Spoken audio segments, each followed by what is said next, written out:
रात का सन्नाटा चारों ओर फैला हुआ था। ट्रक हाईवे पूरा सुनसान था। चारों ओर ठंड से हाड़ कपा देने वाली ठंड चल रही थी। हाईवे के चारों ओर घना जंगल था। उसी हाईवे पर एक मर्सिडीज दौड़ रही थी। उसमें 3 लोग सवार थे, राहुल, निधि और उनकी 10 साल की बेटी तानिया। राहुल अपने दोस्त सैफ के घर ईद की पार्टी में शामिल होने के लिए गया था और पार्टी करके घर लौट रहा था। निधि ने मुस्कुराकर ड्राइव करते हुए राहुल से कहा, कुछ भी कहो राहुल, आज तो ईद की पार्टी में मजा आ गया।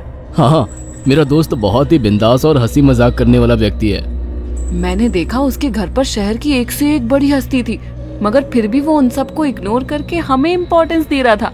हाँ, देगा क्यों नहीं, आखिर मेरा दोस्त जो है। सच में राहुल, अमेरिका से इंडिया लौटकर बहुत अच्छा फील हो रहा है। वैसे तुम्हारा दोस्त सचिन अभी तक नहीं आया अमेरिका से? निधि की बात सुनकर राहुल चौंक कर बोला, ओह शिट यार, उसका फोन आया था कि वो इंडिया आ रहा है। उसने बोला था कि मुझे एयरपोर्ट पर पिक कर ले। निधि बहुत नाराज होगा वो। कोई बात नहीं, उससे बोल देना कि तुम्हें बिल्कुल याद नहीं रहा। और फिर तुम्हें सैफ की इनवाइट की हुई ईद पार्टी में भी तो शामिल होना था।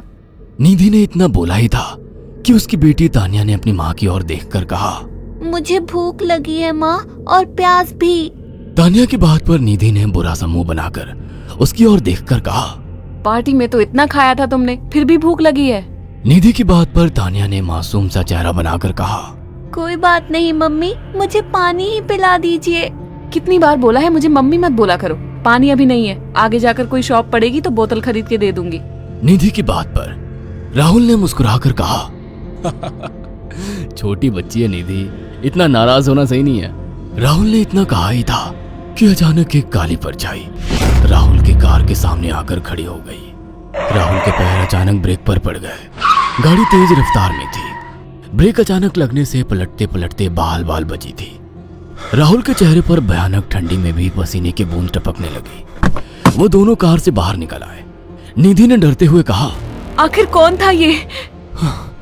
ऐसा लगा जैसे कि कोई भयानक काली परछाई मेरे कार के सामने आकर खड़ी हो गई हो। वो दोनों काली रात के सन्नाटे में इधर उधर देखने लगे। तभी निधि को एक घने पेड़ के पास दो चमकीली हुई आंखें दिखाई दी। उसकी आंखें बिल्कुल भेड़ियों की तरह लग रही थी। निधि ने चीखते हुए राहुल से कहा, राहुल देखो कौन है वो, जल्दी से गाड़ी में बैठो, मुझे बहुत डर लग रहा है। राहुल ने उस तरफ देखा तो उसके रोंगटे खड़े हो गए। वो दोनों गाड़ी के अंदर बैठने ही वाले थे कि अचानक एक अजीब सा चेहरा वाला भयानक सा आदमी बिजली की रफ्तार से उनके सामने आकर खड़ा हो गया। राहुल ने देखा कि उसका चेहरा बिल्कुल सड़ा हुआ था और उसकी आंखें भेड़िए की तरह चमक रही थी। उसके लंबे लंबे बाल उसके कंधे तक आ रहे थे और उसके दांत भेड़िए की तरह बाहर की ओर निकल रहे थे। हाथों की जगह नुकीले पंजे थे।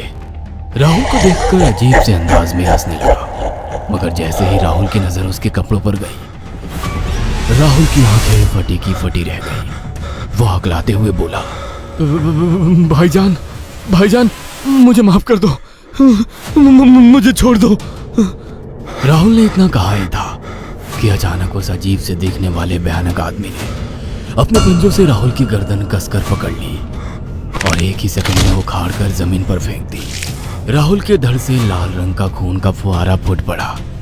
इस भयानक मंजर को देखकर निधि के गले से एक जोरदार चीख निकल गई। निधि इससे पहले भागती कि अचानक उस भयानक दिखने वाले आदमी ने निधि को पकड़ लिया और अपने नुकीले पंजे उसके पेट में गड़ा दिए और उसकी अतड़ियां बाहर निकाल दी। निधि की एक दिल दहला देने वाली चीख सन्नाटे को चीर गई।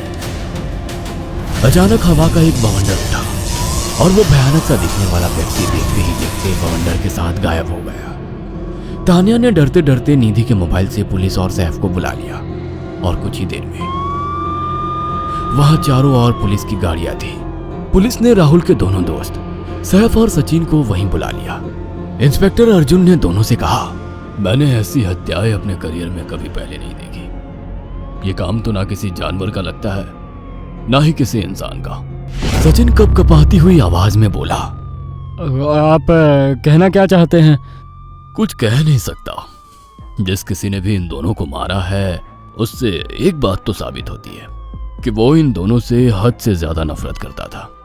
अब सारी सच्चाई तो यह बच्ची ही बता सकती है। इतना बोलकर इंस्पेक्टर अर्जुन तानिया के पास चला गया, जो बेहद डरी हुई थी। तानिया ने आंखों देखी सारी घटना इंस्पेक्टर अर्जुन को बता दी। तानिया की बात सुनकर इंस्पेक्टर अर्जुन कंफ्यूज चेहरा लेकर मोबाइल पर किसी से बात करने लगे। सचिन इंस्पेक्टर के पास आ गया और सैफ भी डरता हुआ इंस्पेक्टर अर्जुन के पास आकर बोला, क्या हुआ इंस्पेक्टर? तानिया ने क्या बताया?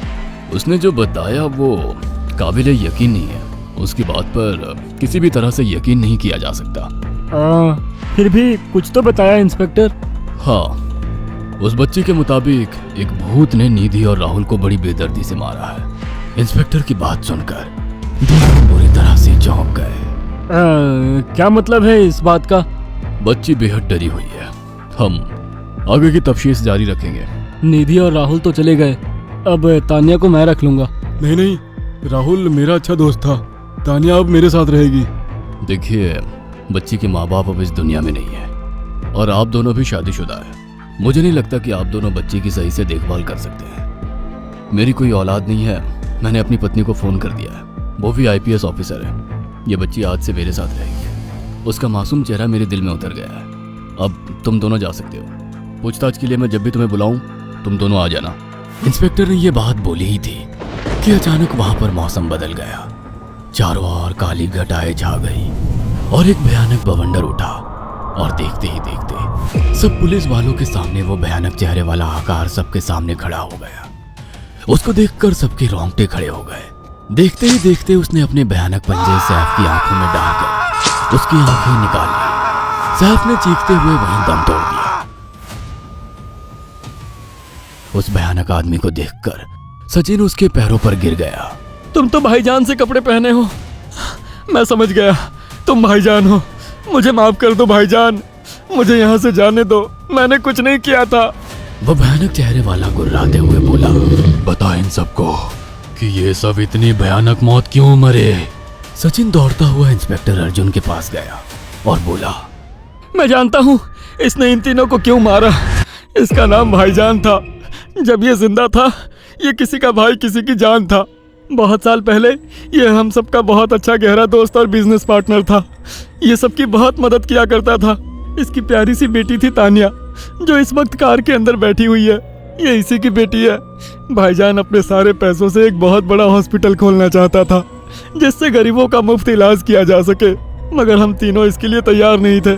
हमारी नीयत उसकी दौलत पर खराब थी और एक दिन हम सब धोखे से ईद के दिन भाईजान को यहाँ ले आए और इसे मारकर फेंक दिया। तो फिर तुम सबने इसकी बेटी को क्यों जिंदा छोड़ दिया? हमें बाद में पता लगा कि भाईजान ने सारी जायदाद अपनी बेटी के नाम कर दी है, इसीलिए हमने भाईजान की पत्नी को भी मार दिया। और तानिया का तुम 18 साल की उम्र पूरी करने का इंतजार कर रहे थे ताकि सारी जायदाद अपने नाम करा सको और बाद में उसे भी ठिकाने लगा सको। इसी के लिए तुम दोनों इस मासूम बच्ची को अपने साथ रखने की जिद कर रहे थे। जी, आपने बिल्कुल सही कहा। हम तानिया को भी इसी जगह लाकर मार देते।